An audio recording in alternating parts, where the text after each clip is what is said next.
See, the camera's not.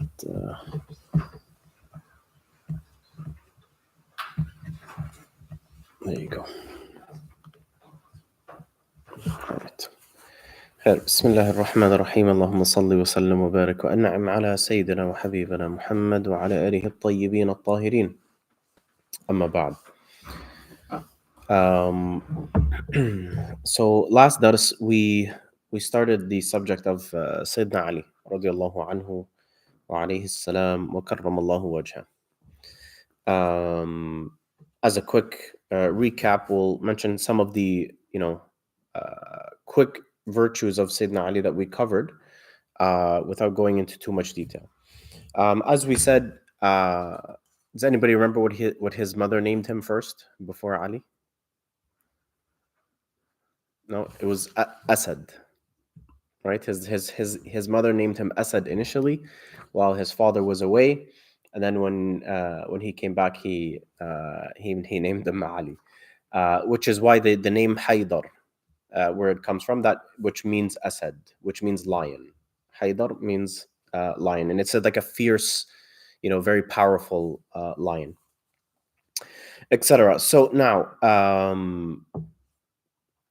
as we also discussed quickly, the misconception, a lot of the times, a lot of people talk about Sayyidina Al-Bakar radiallahu anhu being the first, to accept Islam. Now, he is the first man, as we said. Sayyidina Ali radiallahu anhu alayhi salam was, he accepted Islam before Sayyidina Al-Bakar radiallahu anhu, but he was young.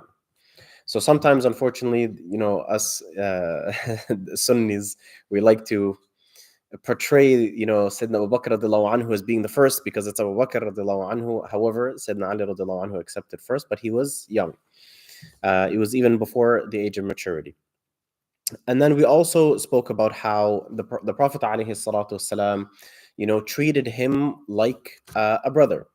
And if you remember that whole Big Brothers program, as we spoke about in the past, if you would, the Prophet alayhi salatu wasalam twice with Sayyidina Ali chose him to be his, little brother, if you would, and the Prophet ﷺ was his big brother, quote unquote.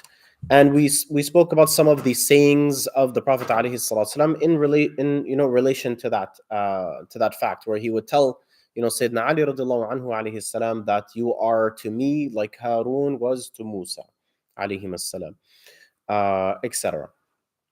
And then one of the other virtues that we mentioned as well, just quickly running through them, because we're going to continue along that line today. So again, just as a quick reminder, is that when in the Battle of Khaybar, the Prophet ﷺ gave the leadership, if you would, to Sayyidina Ali, of all people. And if you remember, he was sick at the time, so people were surprised. They were surprised because the Prophet ﷺ, he said that he's going to be giving the leadership to someone who loves Allah subhanahu wa ta'ala and his Prophet ﷺ, or he said, or that he loves Allah and his Prophet ﷺ, or that Allah subhanahu wa ta'ala and his Prophet ﷺ love him. And it ended up going to Sayyidina Ali radiallahu anhu wa alayhi salam. And then the Prophet ﷺ also taught us that the ones who hate Sayyidina Ali, right? They say that he said that this is a sign of nifaq, of hypocrisy. And the ones who love Sayyidina Ali, it's a sign of their iman, as long as obviously it's within the Sharia and within reason. And then, of course, similarly, just like we discussed in the past, how the Prophet ﷺ mentioned that whoever harms, anyone of the family of the Prophet ﷺ, they have harmed the Prophet ﷺ. So similarly, he said this very explicitly about Sayyidina Ali radiallahu anhu alayhi salam, very clearly. Especially when some people were talking about certain things that he had, that they thought that he had done that were not okay. They addressed this with the Prophet ﷺ, and the Prophet ﷺ got very upset with them, and he said, what do you want with Ali? What's your problem with Ali? He said, he is from me and I am from him, etc. Again, I'm just quickly running through them so that we can continue the topic, inshallah. And then we came to the event of where the Prophet ﷺ was coming back from Hajjatul Wada, so the final Hajj, the final pilgrimage, and where he stopped at the Ghadir Khum. Okay, and that is the time where the Prophet ﷺ spoke about Sayyidina Ali very highly in front of all of the Sahaba, radiallahu anhum. And he made a very, very bold claim. And again, we spoke about the difference of opinion with regards to the Sunnis and the Shias, with regards to this hadith on the terminology that the Prophet ﷺ used. However, regardless of the terminology, for the Prophet ﷺ to single out Sayyidina Ali radiallahu anhu alayhi salam like that in front of all of the Sahaba in the farewell Hajj is a major honor. Let's put it that way, at the very least. To which, like I said in some narrations, Sayyidina Umar radiallahu anhu came and congratulated Sayyidina Ali alayhi salam radiallahu anhu for that honor that he was given by the Prophet alayhi salatu wasalam. And then we spoke about how some of the Sahaba radiallahu anhum, so in the case of Sa'd ibn Abi Waqqas, right? When Muawiyah called him in and he said, "Why don't you insult Ali?" Right? And then so Sa'd ibn Abi Waqqas radiallahu anhu mentioned, he said, well, because of three reasons. He didn't need to give him a reason, but to kind of like give him something that he could not deny. He said because of three reasons, and he mentioned the three reasons in which the Prophet ﷺ honored Sayyidina Ali radiallahu anhu alayhi salam to basically to kind of keep Muawiyah silent. Okay? Because he asked him, he said, why do you not insult him? And this is not the only time that Muawiyah had done this, unfortunately. He unfortunately had some sort of what do you want to call it? Obsession with Sayyidina Ali radiallahu anhu alayhi salam in the negative way, in which he constantly would ask people, why do you not insult him? Why do you not insult him? You should insult him, etc., etc. And then another saying from the son of Sayyidina Umar, Ibn al-Khattab. So Ibn Umar, radiallahu anhu, he said that during the life of the Prophet alayhi salatu wasalam, you had his best friend, Abu Bakr radiallahu an, and then you had Sayyidina Umar radiallahu an as being one of the greatest of leaders, etc. But then he said, but Ali radiallahu anhu alayhi salam, he said it was different. He had three things, and he mentioned them as well, that he was honored with. And he said in this hadith, he said that we had wished, any one of us, all of the Sahaba, he said we had wished that we were blessed with one of them, and that one of those things that he was honored with were more valuable to us than Humar al-Ni'am. Humar al-Ni'am means, what can we compare it to? You can compare it to a Rolls Royce if you want. Okay, which was the most expensive and valuable and precious types of camels. Okay, that only the rich of the rich had. So he said that we had wished that we would have one of these virtues, and he mentioned three. And he says that this was the case for all of the Sahaba, radiallahu anhum. Again, and we went into how, unfortunately, like, we have this mentality that when someone has a virtue, okay, we like to generalize that because of that one virtue, that they are the best in every other aspect. So, for example, like we said, Sayyidina Al-Bakar radiallahu anhu, he was the best friend of the Prophet alayhi salatu wasalam, like as a friend. Right? Everybody has friends. That was the best friend of the Prophet alayhi salatu wasalam. And we're going to get into the titles in a bit. I just now, inshallah. But then Sayyidina Umar radiallahu anhu, he was known as the one who had the best ability, or one of the best abilities to be able to differentiate between halal and haram, which is why he was called Al-Faruq, etc. And again, we're going to come back to these titles in a bit. Whereas Sayyidina Ali, radiallahu anhu, alayhi salam, he had the honor of having the closeness of the Prophet sallallahu alaihi wasallam on so many different levels. Being the wife of Sayyidina Fatima, alayhi salam, being the son of basically the mother who raised the Prophet, alayhi salatu salam, which was Fatima bint Asad, radiallahu anha, right? Being the father of Sayyidina al-Hasan wal-Hussein, alayhim as-salam, etc., etc., etc. That being, he grew up with the Prophet alayhi salatu wasalam. He was, again, his big brother, quote unquote, throughout his life. He raised him, he trained him. He was constantly with the Prophet alayhi salatu wasalam. And these are things that nobody can take away from him. Okay? Now, and we touched up on this a little bit last week, but we're going to discuss it a little bit more this week. Some people, and again, only the Sunnis, unfortunately, have an issue sometimes when you say things like Karramallahu wajha or alayhi salam for Sayyidina Ali. Radiallahu anhu wa karramallahu wajha wa alayhi salam.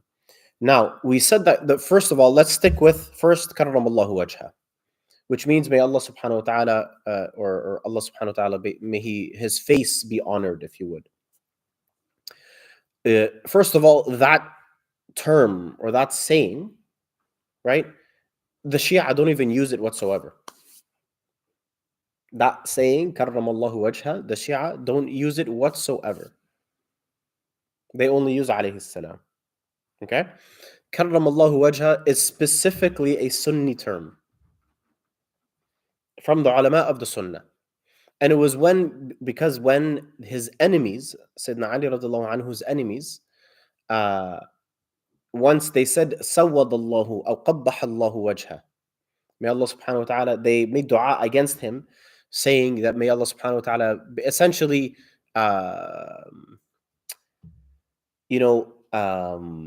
humiliate his face, if you would. Okay? May he be humiliated. And so to kind of counter that, the people of Ahl Sunnah wal Jama'ah would say, Karramallahu wajha, which is may his face be honored by Allah subhanahu wa ta'ala. And like we said, the Shia don't use that term whatsoever. Now, some people, again, from Ahl Sunnah wal Jama'ah, the Sunnis will come and say that, yeah, it is the Sunnis that say it, but it's only the people who don't have ilm. So basically trying to say that the scholars never said this. So to kind of answer that, we're going to mention just a few of the scholars who specifically and explicitly use the term Karramallahu wajha, specifically and only for Sayyidina Ali. So we'll start off with, and these are just a few.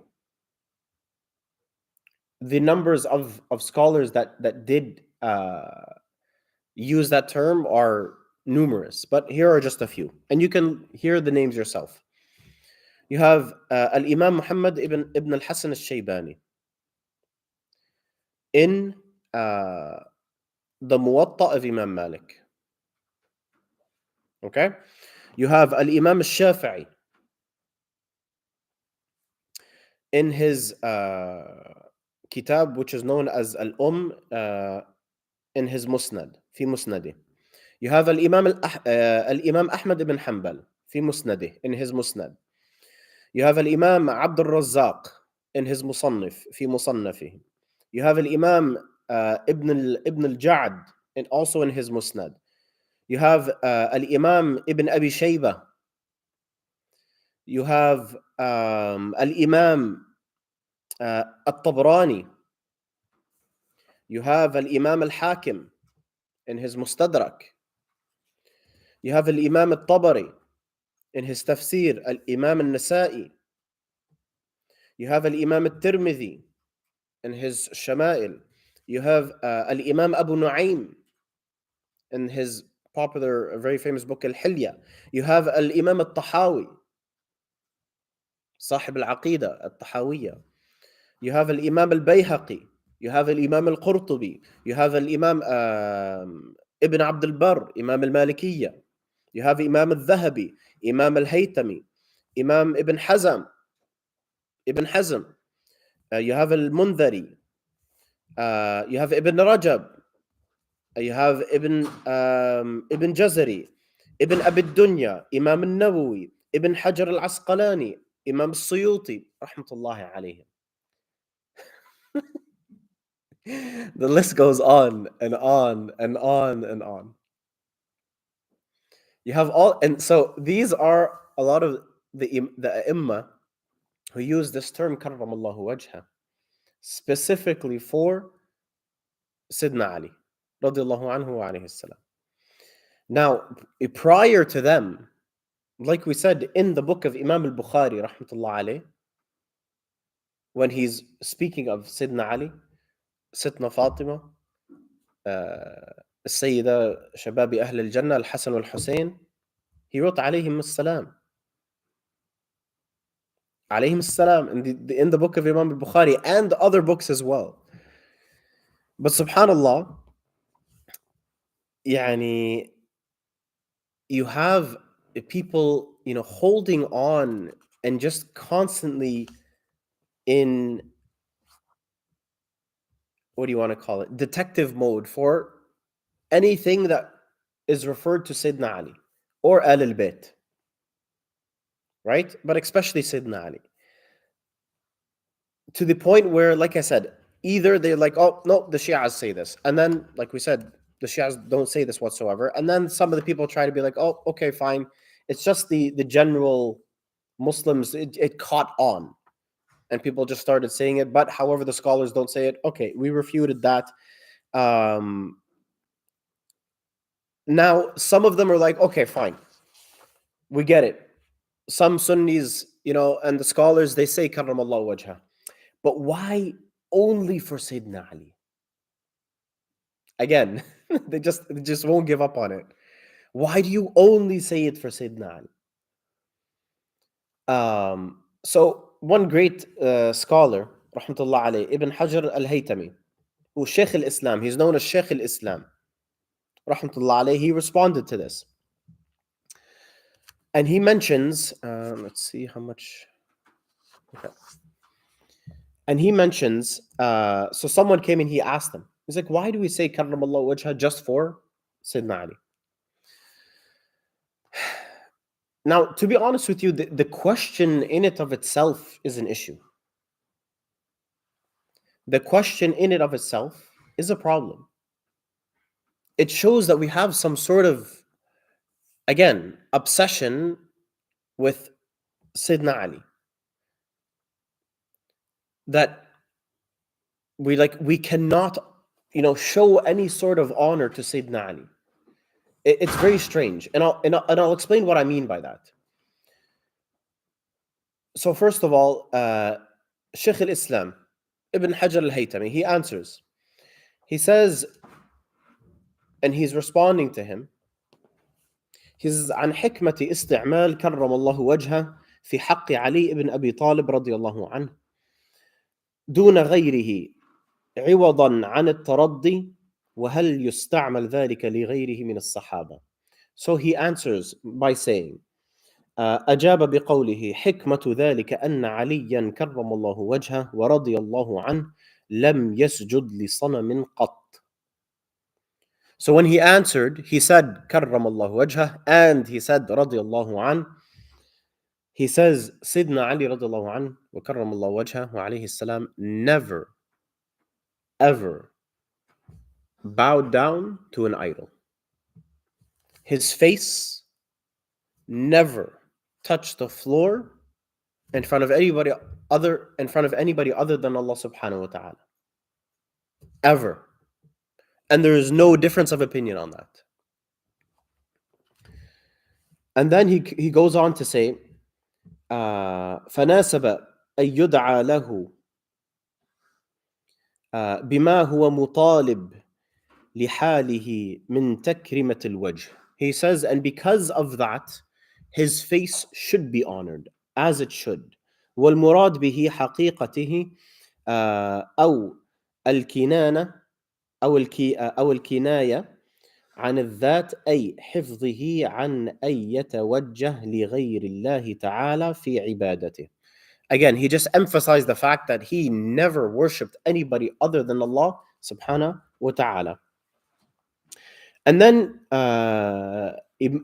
Sheikh al-Islam Ibn Hajar al-Haytami, he mentions, and he says, and there's difference of opinion. However, there's someone else who that is possibly the case as well. And he mentions and he says, that is Abu Bakr radiallahu an.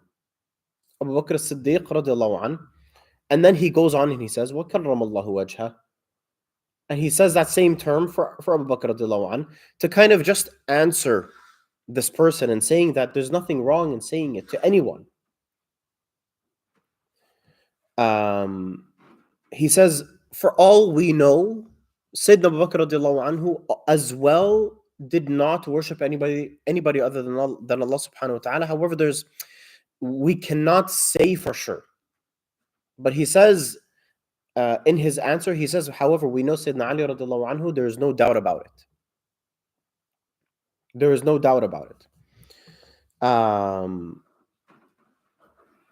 And then he says, and then then the questioner asked him, he's like, what about the other Sahaba? The young, which are known as the Abdullahs, if you would, which are Abdullah bin Abbas and Abdullah bin and also Ibn Umar, Abdullah bin Umar and Abdullah bin Zubair, etc. So these are the children of the Sahaba.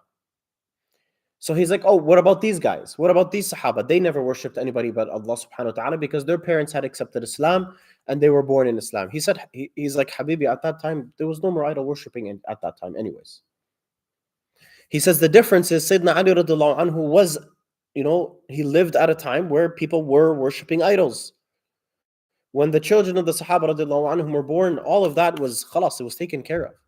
You had the Muslims, nobody was worshipping idols anymore. It wasn't in fashion, if you would. It wasn't the thing of the time. But during the life of Sayyidina Ali radiallahu anhu, it was very common. And he never worshipped anybody than Allah subhanahu wa ta'ala. Now, similarly, so he answered as well, and we answered to that as well by saying again, so some people they were hung up on this term for Sayyidina Ali. Why do you say karramallahu wajha for him? And now some people come and they say the same thing about al-Imam, where we would say al-Imam Ali.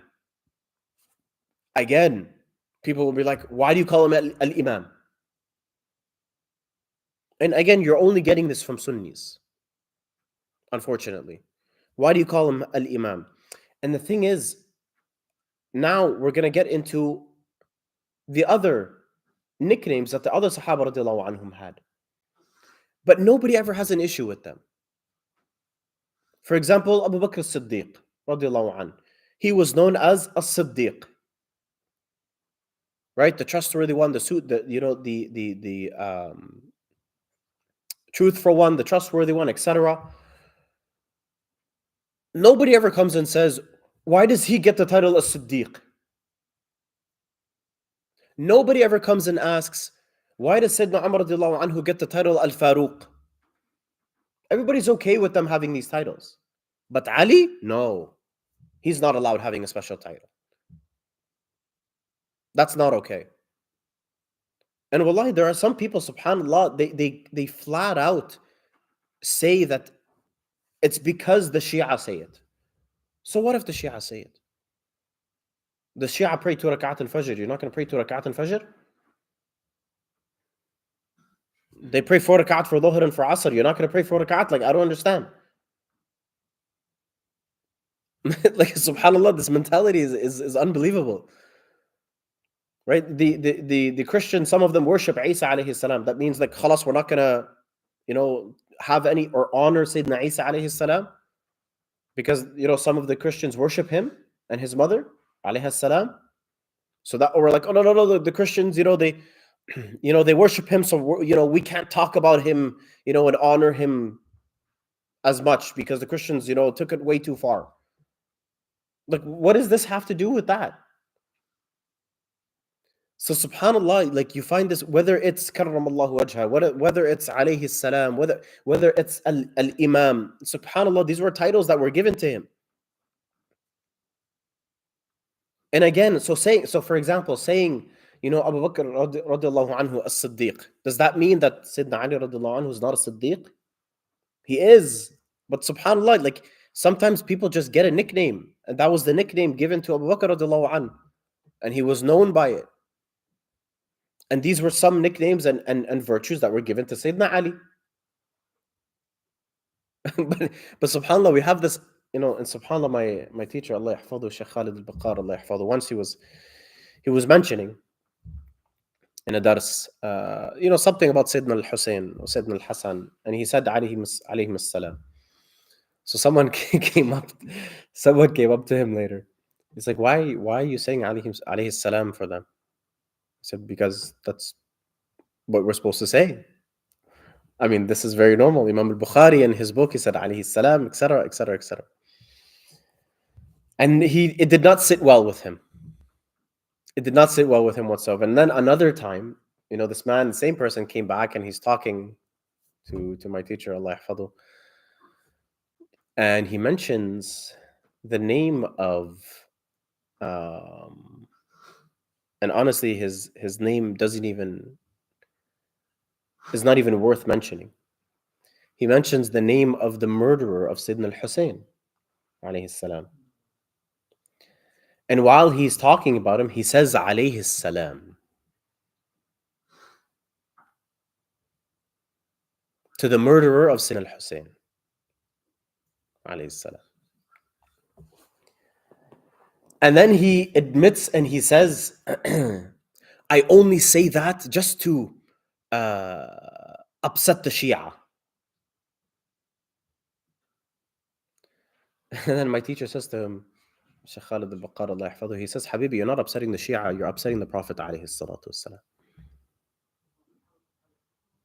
Yani, subhanallah.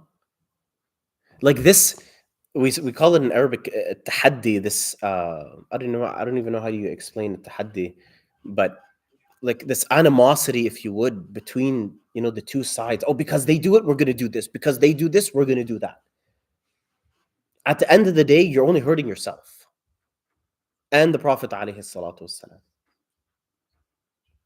It is so sad. It is so sad. And wallahi, at the end of the day, we are the ones who are losing. It's unreal. So coming back to the title, Al-Imam, this was, again, given to him at the time when the Khawarij, the ones who hated Sayyidina Ali, and refused to accept his imama, refused to accept his leadership, his khilafah, right? They refused to do it. So the followers of Sayyidina Ali, which were the Muslims, even Ahl Sunnah, etc., they used to purposely call him Al-Imam, saying that he is the Imam, because the Khawarij wouldn't accept it. Similarly, when Abu Bakr as-Siddiq radiallahu anhu, he was given the title Al-Khalifa. He was known as Al-Khalifa, etc. And subhanallah, Sayyidina al-Imam Ali radiallahu anhu alayhi salam, he was given that title because the Khawarij wouldn't accept his imamah. And who were they? You have the people of Sham, and you have the Khawarij, etc. And then we know some of the other people at the time who refused his leadership. Right? And subhanallah, yani, it's sad. It's sad that you have, and I'm going to be very honest with you. Like I said, like, how often do you hear a Sunni say alayhi salam? And if you do, right away, anybody listening, like, oh, is he Shia? Is he Shia? Because he said alayhi salam. Like, subhanallah, in our salah, we say, Allahumma salli ala Sayyidina Muhammad wa ala ali Sayyidina Muhammad. We send salawat on the family of the Prophet alayhi salatu wasalam. And the Prophet alayhi salatu wasalam very clearly and explicitly told us who his family is, which was Sayyidina Ali, Sayyidina Fatima, وسيدنا الحسن ibn Hussein عليهم السلام. Like we say this in our salah. Regardless of, what Imam al-Bukhari rahmatullah alayhi, how he used to say alayhim salam for them. Yeah, subhanallah, it just, people have this issue with Sayyidina Ali. From way back when. يعني subhanallah. Now, we'll talk about this next part inshallah, and we'll probably stop there for today because we're going to end up getting into the other children of Abi Talib next dars inshallah. But we want to talk about this situation here. So the shahada, the martyrdom of Sayyidina Ali radiyallahu anhu wa karramallahu wajha wa alayhi salam.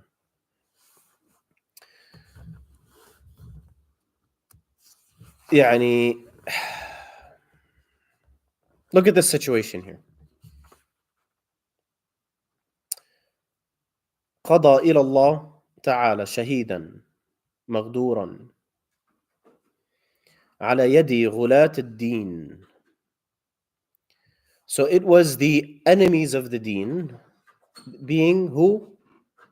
The Khawarij. The Khawarij were the ones that murdered Sayyidina Ali. But listen to who did it. Listen to when it happened. And just picture that a little bit. And take that into consideration.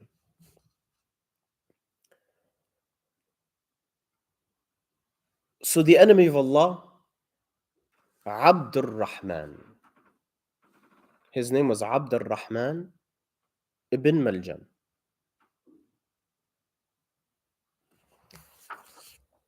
Abd al-Rahman ibn Maljam was one of the Qurra, Hafid of Quran. He was a Qari. The people used to enjoy his recitation. They used to listen to his recitation and be in awe with his recitation. He was known for his qira'ah and his recitation. And when did he decide to do this? This enemy of Allah? In Ramadan.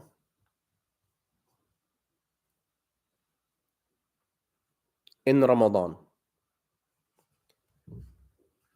Just before Salat al-Fajr, as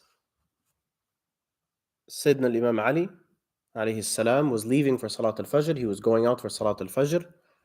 On what day? The day of Jum'ah.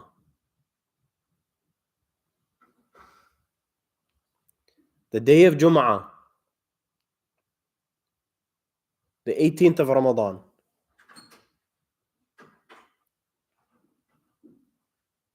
As he's going out for Salat al-Fajr. Can you picture that for a second? And this is who? Someone who is quote unquote a Muslim. A Qari of the Quran. Hafid of Quran.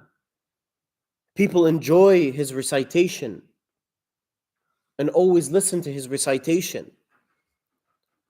And his name is what? Abd al-Rahman. He decides that on the 18th of Ramadan, right before Salat al-Fajr, on a Friday morning, to go and murder Sayyidina Ali. In the middle of Ramadan, as he's going for Salah.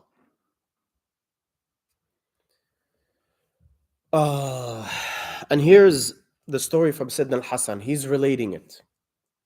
His son, so the son of Sayyidina Ali, alayhim as-salam. And he says, قال الحسن ابن علي رضي الله عنهما وعليهما السلام فأتيته سحيرا فجلست إليه فقال إني بت الليلة أوقظ أهلي فملكتني عيني أو عيني وأنا جالس فنسح لي رسول الله صلى الله عليه وآله وسلم فقلت يا رسول الله. I'm going to read the Arabic and then I'll translate. And then I'll summarize in English. فقلت يا رسول الله ما لقيت من أمتك من الأود واللدد فقال لي ادع الله عليهم فقلت اللهم أبدلني بهم خيرا منهم وأبدلهم بي شرا لهم مني. ودخل ابن التياح المؤذن على ذلك فقال الصلاة فقام يمشي ابن التياح بين يديه وأنا خلفه فلما خرج من الباب نادى أيها الناس الصلاة الصلاة كذلك كان يصنع كل يوم يخرج معه درته يوقظ الناس فاعترضه الرجلان فقال بعض من حضر ذلك بريق السيف وسمعت قائلا يقول لله الحكم يا علي لا لك ثم رأيت سيفا ثانيا فضربا جميعا فأما سيف ابن ملجم فأصاب جبهته إلى قرنه ووصل إلى دماغه وأما سيف شبيب وقع في الطاق فسمع علي يقول لا يفوتنكم الرجل وشد الناس عليهما من كل جانب فأما شبيب فأفلت وأخذ ابن ملجم فأدخل على علي فقال أطيبوا طعامه وألينوا فراشه فإن أعش فأنا ولي دمي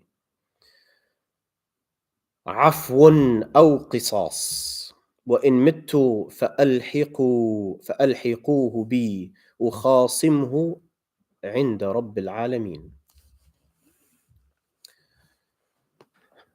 Now I'll summarize this one and I'll add to it from other narrations as well. So Sayyidina al-Hasan alayhi salam, he narrates the scene and he says, I came to my father Sayyidina Ali radiallahu anhu alayhi salam in the morning, and his father Sayyidina Ali radiallahu anhu alayhi salam tells Sayyidina al-Hasan, he says last night, and he says I was just waking up my family for prayer. And he says, I got tired and I kind of, as I was sitting down waiting for Fajr, I kind of dozed off. He says, in that moment, as I dozed off, I saw the Prophet ﷺ in my dream. And he said to the Prophet ﷺ, he says, oh Rasulullah, I only see, issues and fitna amongst your ummah. And then the Prophet ﷺ told him, he said, make dua. Make dua against these people. And then he says, he made dua and he said in this little quick dream, he said to the Prophet ﷺ, he says, oh Allah, he says, please replace them with people who are better for me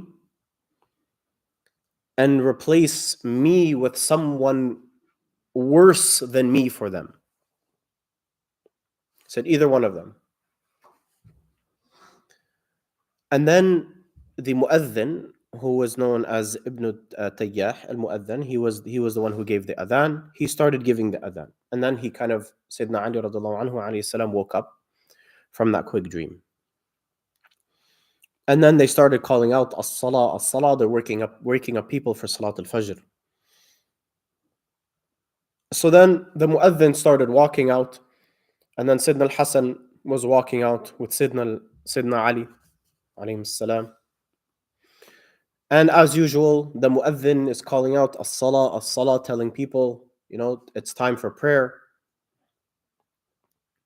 As he mentions, as he would do every day. And then he says, Sidna al-Hasan, alayhi salam, he says, and then I see a couple people with their swords pulled out. And they yell, Lillahi al-hukmu ya Ali la lak. He says, they're calling out they say that Allah subhanahu wa ta'ala is the one who rules, not you, O Ali. When you see Muslims calling out Sharia, we want Sharia law. This is the type of people who don't understand anything about Sharia law. We're calling, we want Sharia law, we want Sharia law. And then what do they go and do? As they're calling that out, and he's walking out to go to Salat al-Fajr in the middle of Ramadan, on the 18th of Ramadan, on the day of Jum'ah, they attack him.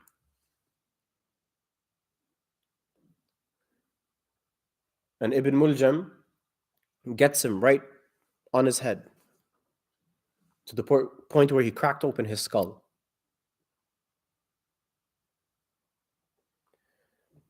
And the other one, Shabib, tried to attack him as well, and he attacked him, and they called out to try to catch them both.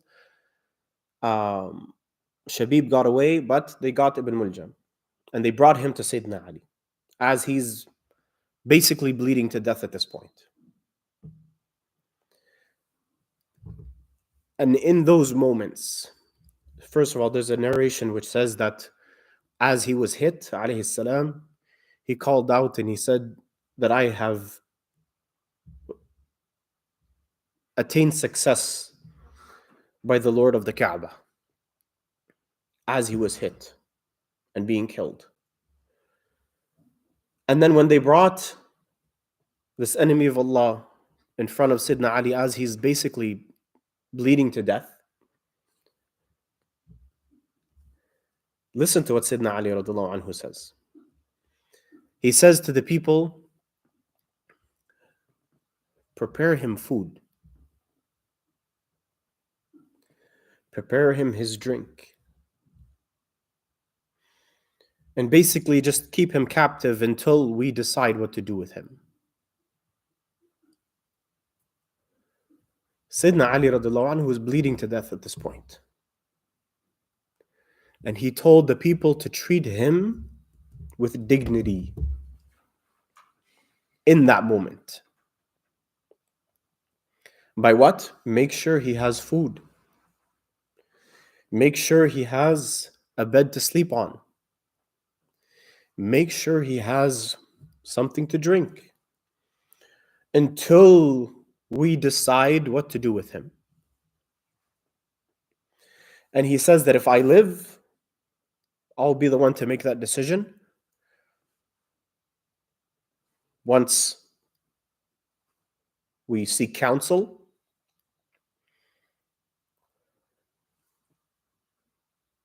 and either we decide the death penalty for him, or we decide to forgive him. And he says, if I don't live to make that decision, then you guys do the same. Amongst yourselves, you decide whether he should live and you forgive him, or whether he should get the death penalty. And in one narration he says, and forgiveness is better. He's saying this about the man who literally just murdered him.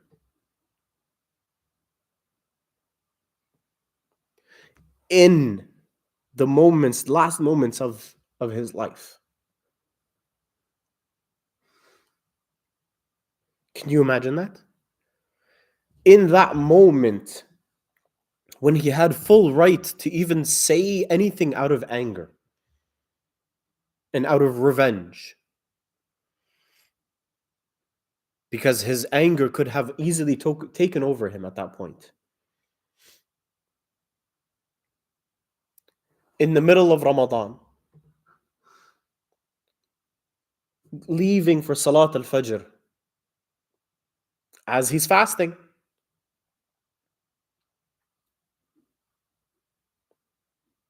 on a Friday. Who decides to do this? Not a non-Muslim, not someone who's known for kaba'ir, for major sins, someone who's known as a qari of the Quran, with one of the most beautiful names, Abdul Rahman.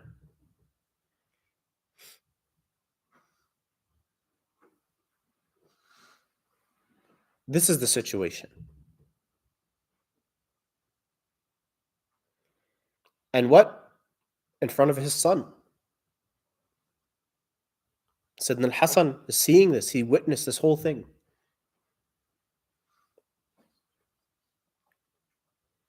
Someone who is reading the Quran, someone who is a qari of the Quran, who's supposedly a believer in the Prophet alayhi salatu wassalam, who knows the virtues of Ali from the Prophet alayhi salatu wassalam, has the audacity and the nerve to go murder someone of his status.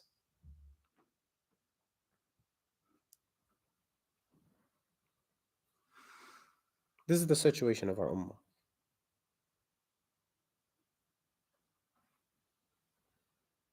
So don't ever, again, and unfortunately we have this obsession sometimes, again, when you see someone who is very well known in the community, very popular amongst the Muslims, and they say something, they have an opinion.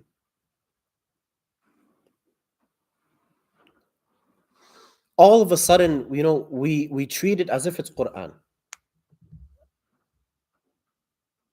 And we've been seeing this throughout the seerah. So many opinions which are held by people, which are common knowledge to the vast majority of the ummah, of the Muslims. Everybody just follows because X person said this, X person said that. It's the same type of people that murdered Sidna al-Hussein alayhi salam. And we'll get into that later. People who what? Wanted, quote unquote, the Sharia law. But in doing so, go completely against everything the Sharia teaches.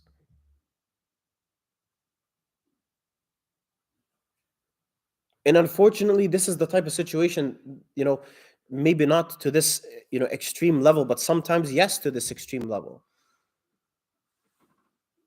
Right? You have extremists, right? And what are their supposed intentions? Right? They want to implement Islam. What you're doing is completely against Islam. And to a lesser scale, right? People who want to implement, I spoke about this the other night when after Isha in the Khatira. We were talking about, common, mistakes that are related to salah and related to prayer.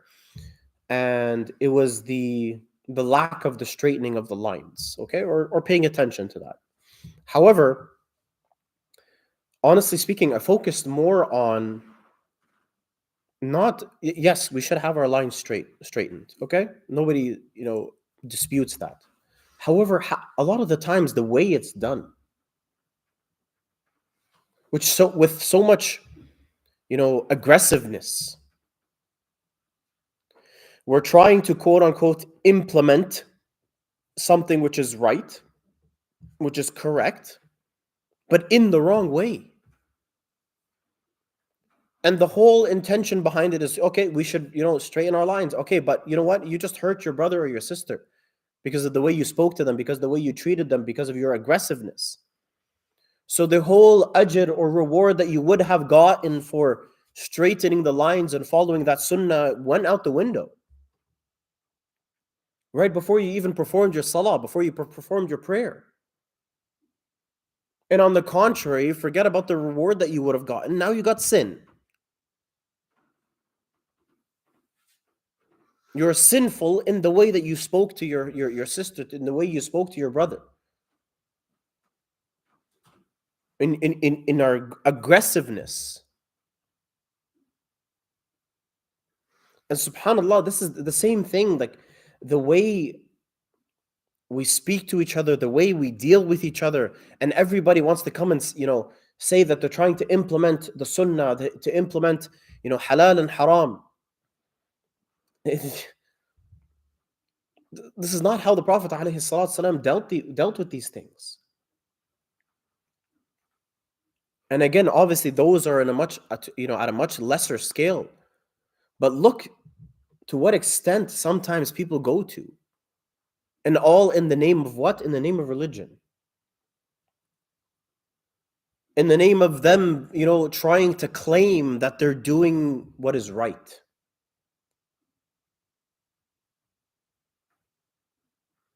But subhanAllah, where this idea comes from, wallahi, and we'll talk about it a little bit more once we get to, Sayyidina al-Hussein, alayhi salam.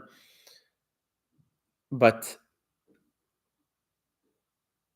once a group of people were in Hajj, okay? And they came to this one scholar, and I'm not going to give too much details, but I mean, just to give you the idea, and again, we'll touch on the subject again a little bit later when we get to that subject. And this group of people came and they were asking the Sheikh, they were like, Sheikh, does the blood of a fly invalidate my salah? If while I'm praying, the blood of a fly, like I noticed the blood of a fly on me, does it invalidate my salah? And he didn't recognize these people, and he asked kind of the translator with him, the imam, the sheikh. He asked the translator with him, and he said, and I'll give you more context a little bit later with who the sheikh is, etc., just so you know the kind of the timeline. He asked the translator, like, where are these people from? Who are they? And he told them. And the sheikh's response was, because once he found out who they were and where they were from, he realized that these were the people that conspired and planned against Sayyidina al-Hussein, alayhi salam. And now they're in Hajj, and they're asking about the blood of a fly. And his response to them was, you are concerned about the blood of a fly, but not concerned of the blood of the grandson of the Prophet sallallahu alaihi wasallam.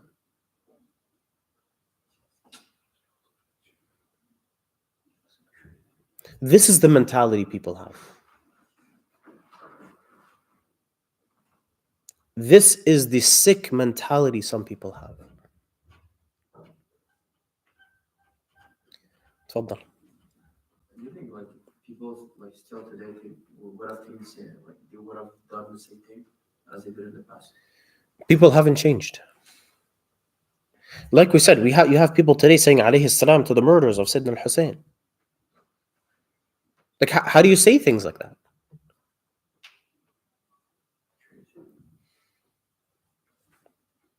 And any time you say alayhi salam for Sayyidina al-Hussein or Sayyidina Ali, they panic. Why? Because the Shia do it. So what if the Shia do it? These mentalities still exist.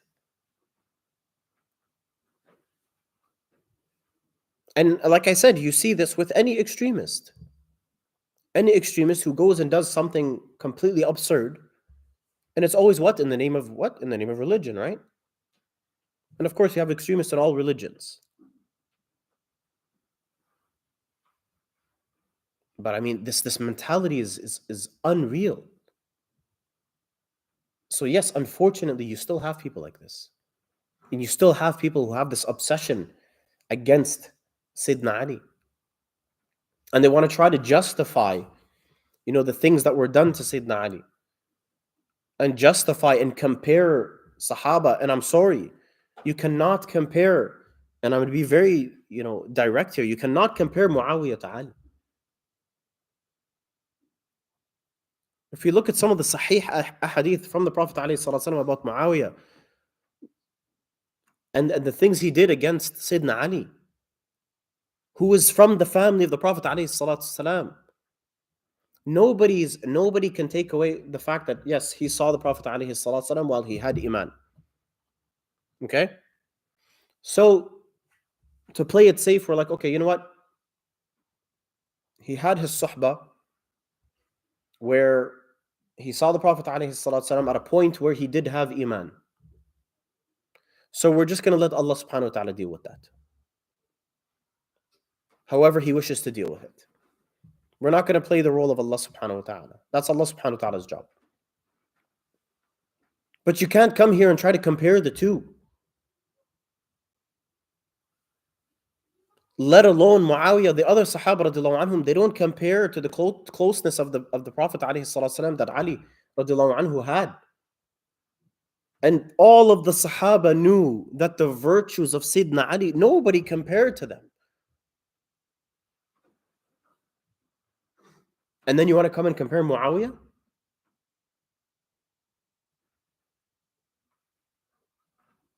It's unreal. And I'm sorry, and you will see Sunnis naming their children Muawiyah and Yazid, Muawiyah and Yazid, Muawiyah, Yazid. How?